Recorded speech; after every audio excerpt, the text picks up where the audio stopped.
반갑습니다. 송주준입니다. 오늘 저는 윤석열 검찰총장에 대한 이야기를 좀 해보고자 합니다. 이번에 추미애 장관과 관련된 굉장히 중요한 폭로 한 가지가 있었죠. 지금까지 알려진 바에 따르게 되면 추미애 장관은 윤석열 검찰총장에 대한 징계에 재가를 요청하기 위해 가지고 문재인 대통령을 찾았을 때 사의를 표명했다, 이렇게 알려져 있었습니다. 근데 현재 지금 보도가 되고 있는 내용에 따르게 된다면 사의를 표명한 게 아니라 사실상 경질당했다라는 거거든요. 즉 자기가 먼저 내려가겠다라고 얘기한 것이 아니라 문재인 대통령에 의해 가지고 잘렸다라는 소리입니다. 이거를 통해서 일단 우리가 확인할 수 있는 것은 추미애, 문재인, 윤석열 세 사람의 3강 구도에서 추미애 장관과 문재인 대통령 사이의 관계가 그렇게 썩 좋지 않았다라는 것을 우리가 알 수가 있죠. 여권에서도 계속해서 얘기가 나왔던 것처럼 추미애 장관이 혼자 지금 단독 플레이를 하고 있다, 문재인 정부에 계속해가지고 부담을 주면서 자기만의 정치를 하고 있다라고 했던 지적이 사실이었던 걸로 드러나고 있습니다. 자, 그러면 이제 이런 식의 3강 구도에서 우리가 질문을 해봐야 되는 것은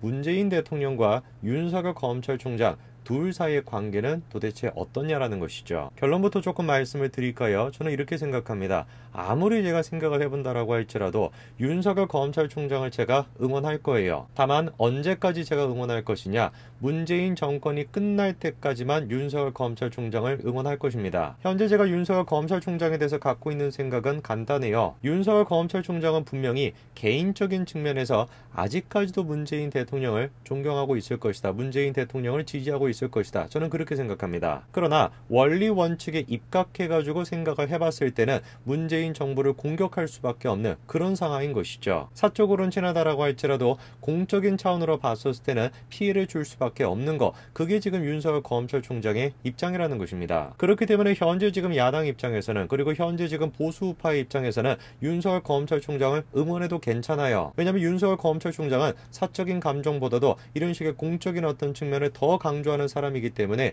계속해가지고 문재인 정권에 대한 수사를 벌일 것이다, 저는 그렇게 믿습니다. 다만 사적으로 문재인 대통령에 대해 가지고 존경심을 가지고 있다라는 거, 사적으로 문재인 대통령을 지지하고 있다라는 거, 바로 그 점 때문에 저는 윤석열 검찰총장이 차기 대권 후보가 돼서는 안 된다라고 생각하는 것입니다. 한마디로 이분은 검찰총장으로서 검찰이라고 하는 칼을 휘두르기에는 적절한 사람이지만 정치인으로서, 보수 우파를 대표하는 정치인으로서 자신만의 철학을 갖추고 계시지는 않은 분이라는 겁니다. 자신만의 철학이 부재한 상태에서 자기가 생각하는 원리 원칙에 충실한 사람, 그게 윤석열 검찰총장의 실체입니다. 자, 우리가 한번 생각을 해볼까요? 철학이 부재한 상태에서 자기만이 생각하는 원리 원칙에 충실한 사람, 그 사람이 가지고 있는 문제가 뭘까요? 문제가 되는 것은 무엇이냐면은 박근혜 정권 당시에 윤석열 검찰총장이 밀어붙였던 것은 옳은 일이 아니었습니다. 그러나 윤석열 검찰총장이 생각하기에는 옳은 일이었고 정의였던 것이에요. 그래서 끝까지 그런 식으로 수사를 진행했던 거 아닙니까? 그리고 그런 식의 수사의 피해자가 바로 누구였던 거예요? 삼성이었고 박근혜 정부였던 것입니다. 너무나 운이 좋게도, 제가 지금 운이 좋다라는 표현을 쓰고 있습니다.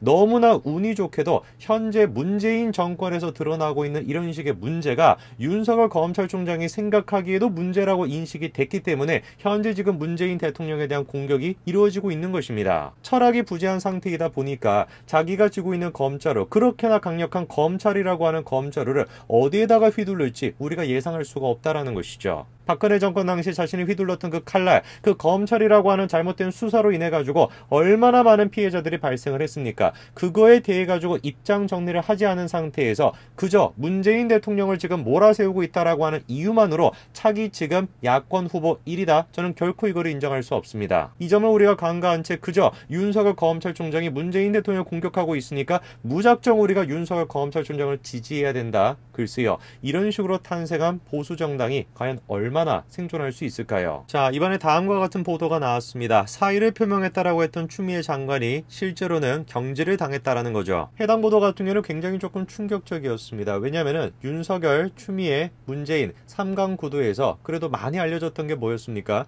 추미애 장관과 문재인 대통령 둘 사이의 관계는 좋다라는 거 아니었어요. 그런데 지금 저 보도에 따르게 된다면은 지금 이런 식의 검찰 개혁을 앞두고서 둘 사이의 관계도 그렇게 좋지 않다라는 걸 우리가 알 수가 있죠. 원래는 문재인 대통령과 얘기가 됐던 것이 뭐냐면 추미애 장관이 직접 청와대 기자실이 있는 춘추관에 들러가지고 본인의 거취를 직접 밝히는 것으로 정리가 됐다라는 거예요. 한마디로 자진 사퇴의 모양새를 만들려고 했던 거죠. 그런데 놀랍게도 추미애 장관이 약속과는 달리 그냥 청와대를 나가버린 것입니다. 사실상 문재인 대통령 요구에 불복하겠다, 그런 식으로밖에 안 보이는 거죠. 자, 그렇기 때문에 추미애 장관과 문재인 대통령 사이의 관계는 제가 생각했던 것이 맞는 것 같습니다. 추미애 장관은 문재인 대통령을 위해 가지고 행동하고 있는 사람이 아니라 오로지 자신만을 위해서, 자기의 정치만을 위해서 생각하는 사람인 것이고, 문재인 대통령 또한 마찬가지로 그런 식의 추미애 장관이 부담스러웠던 거고, 계속해가지고 타이밍을 노리다가 결국에 경질이라고 하는 카드까지 꺼냈다, 이렇게 보는 게 맞을 것 같습니다. 자, 그러면 이제 우리가 질문을 해봐야 되는 것은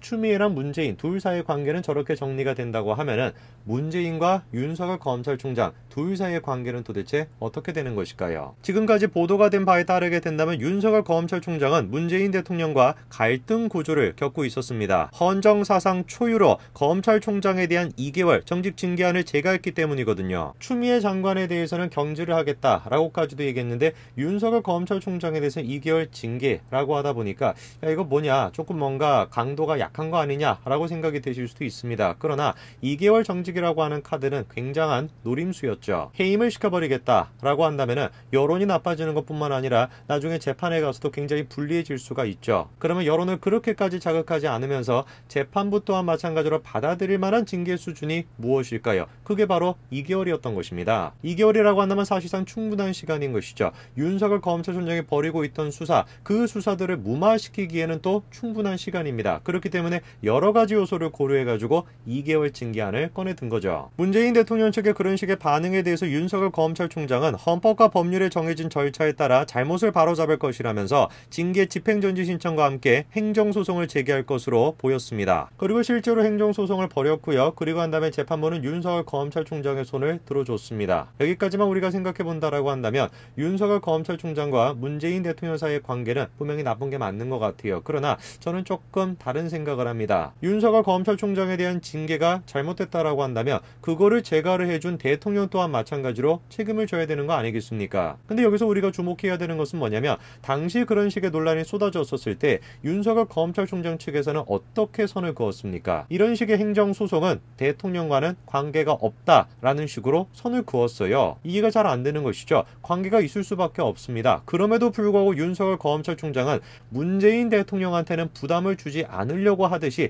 계속해가지고 그 문제에 대해서는 선을 그어왔습니다. 저는 이런 식의 모습을 보면서 어떤 생각이 드냐면은 아직까지도 윤석열 검찰총장은 문재인 대통령 개인에 대한 그 개인적인 어떤 신념은 변한 게 아니다. 저는 그렇게 생각합니다. 자, 제일 처음에 윤석열 검찰총장과 문재인 대통령에 대한 갈등은 2019년으로 거슬러 올라갑니다. 그때 당시에 논란이 되고 있었던 게 뭡니까? 유재수 감찰무마와 관련된 사건, 그거에 대해서 청와대를 압수수색까지도 했었습니다. 그뿐만이 아니었죠. 유재수 감찰무마 사건, 청와대와 관련된 선거 개입 문제, 그리고 조국에 대한 문제, 이 모든 문제에 대해 가지고 윤석열 검찰총장은 강력하게 접근을 했습니다. 그러나 그 순간에도 윤석열 검찰총장은 계속해가지고 뭐라고 강조했습니까? 대통령에 대한 충심에는 변화가 없다면서 정부의 성공을 위해서 자신이 악역을 맡고 있다라는 거죠. 한마디로 얘기해서 윤석열 검찰총장은 문재인이라고 하는 사람에 대해 가지고 잘못 평가를 한 것이죠. 문재인 대통령 모든 거를 갖다가 정치적으로 생각하고 저 사람이 얘기하고 있는 정의라고 하는 것은 허울뿐인 것인데 그거를 윤석열 검찰총장이 간파를 못하고 있었던 것입니다. 바로 그렇기 때문에 저는 윤석열 검찰총장이 자신만의 철학이 없고 원리와 원칙에만 충실한 사람이다, 그렇게 저는 보는 것입니다. 철학이 없는 상태에서 자기가 생각하는 원리 원칙에 입각한 사람, 그런 사람들은 위험한 사람입니다. 윤석열 검찰총장 팀의 수사에 대해서는 여러 가지 논란이 있었습니다. 환부만 도려내는 외과수수식, 그런 식의 수사를 하지를 않고 결건 수사를 벌인다라는 것이죠. 수사관이 표적 기업에 상주하다시피 하면서 자료를 뒤집니다. 기업에는 걸면 걸리는 혐의가 많죠. 그런 식의 혐의를 피하기 위해서 자료를 감추게 되면은 증거인멸을 했다라고 몰아가는 거예요. 그것으로도 안 되게 된다면 어떻게 하는 겁니까? 오랜 기간 이어져 왔던 관행을 비리로 둔갑시켜버리는 것입니다. 그렇게 모으고 모아서 당사자조차도 깜짝 놀랄 정도의 많은 혐의와 두꺼운 공소장을 만들어내고, 그것이 바로 윤석열과 키즈들의 수사 방식인 것이죠. 환부만 도려내는 외과수술식 수술을 하는 것이 아니라 별건 수사를 계속해서 벌여가지고 당사조차 깜짝 놀랄 만큼의 두꺼운 공소장을 만들어내는 것, 그 윤석열 검찰총장 팀과 그 키즈들의 수사 방식, 저 수사 방식의 희생자가 바로 누구였던 것입니까? 이재용 삼성전자 부회장이었던 것이고 박근혜 전 대통령이었던 것입니다. 그저 운 좋게도 윤석열 검찰총장이 생각하고 있는 자기만의 원리와 원칙이 정의에 입각해서 봤을 때도 원리 원칙에 맞기 때문에 문재인 대통령이 끝날 때까지는 저는 윤석열 검찰총장을 지지하는 것뿐인 것이지, 저분이 갖고 있는 철학이 바뀌었다라는 확신이 없고서는 결코 저는 저분을 대권 후보로 지지할 수 없습니다. 이거는 저만의 문제가 아닙니다. 스스로를 보수 우파다라고 생각하시는 모든 분들이 공유를 하고 계셔야 되는 생각이다. 저는 그렇게 생각합니다. 오늘까지 말씀드리겠습니다. 감사합니다.